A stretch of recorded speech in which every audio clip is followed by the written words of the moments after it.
Hello મિત્રો, તો કેમ છો બધા? મજામાં તો છો? તો હું જાઉં છું વાડીમાં, તો થોડું કામ છે ને આપણી.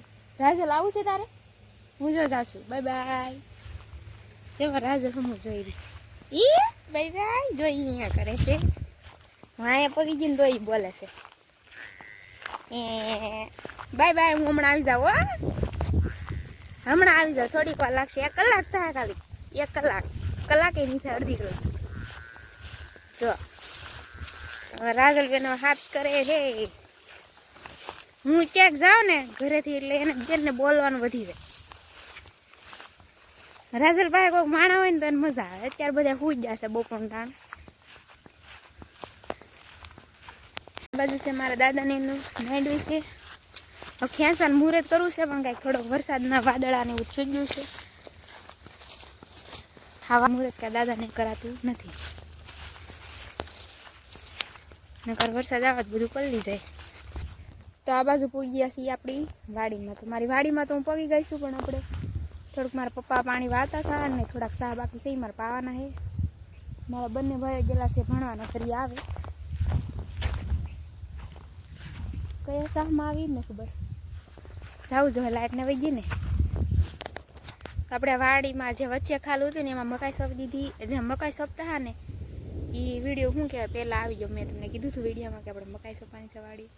વચ્ચે જગ્યા હતી એમાં આપણે મકાઈ રોપી દીધી છે. તો આ પહેલી વાર જ પાણી વાળવાનું શરૂ કરી દીધું છે કામમાં. આવી રીતે કંઈક આપણો વાડીનો નજારો હતો. આ બાજુ થોડાક છે. હવે પહેલાં મારે મોટર પાસે પૂગવું જોઈએ. લાઇટ વહી ગઈ છે કે એના હાથે બંધ થઈ ગઈ ખબર ન પડી. અહીંયા સુધી પાણી પોગી ગયેલું છે. આપણે આ શામાં છે ને કોબી કરેલી છે. આખો શા કોબીનો કરેલો છે. હવે જોઈશે કેવી થાય છે. આગળ વિડીયો બનાવશું આપણે કોબી કેવી રીતે આપણી વાડીમાં સારી થાય છે કે નથી થતી એમ. આલુ છે સરગવા વાળી ઓળમાં. એટલે આવી રીતે જો કાંઈક હાલવું પડે છે જંગલની જેમ. જંગલમાં આટા મારતા એવું લાગે, કારણ કે વચ્ચે છે ને થોડુંક પાણી આવેલું છે. બીજે હલાય એવું છે નહીં.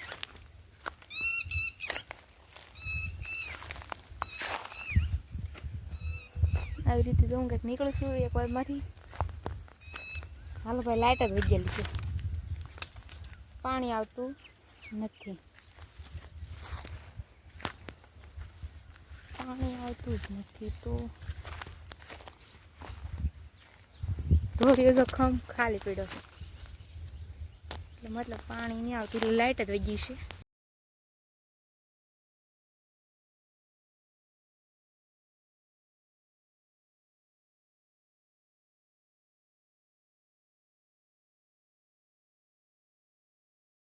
એક વીઘા જેટલી છે ને અમારી માંડવી છે, એને પણ ખેવાની છે તારી. તો આપણે શું કહેવાય, વરસાદ કંઈક આમ ધીમો મોડો પડી જાય તારે માંડવી ખેવાની છે. વરસાદ આવતો નથી પણ વાદળા થાય એટલે બીક લાગે. એ ખેઈને પલાળવું હોય તો એટલે આપણે કંઈ ખેતા નથી.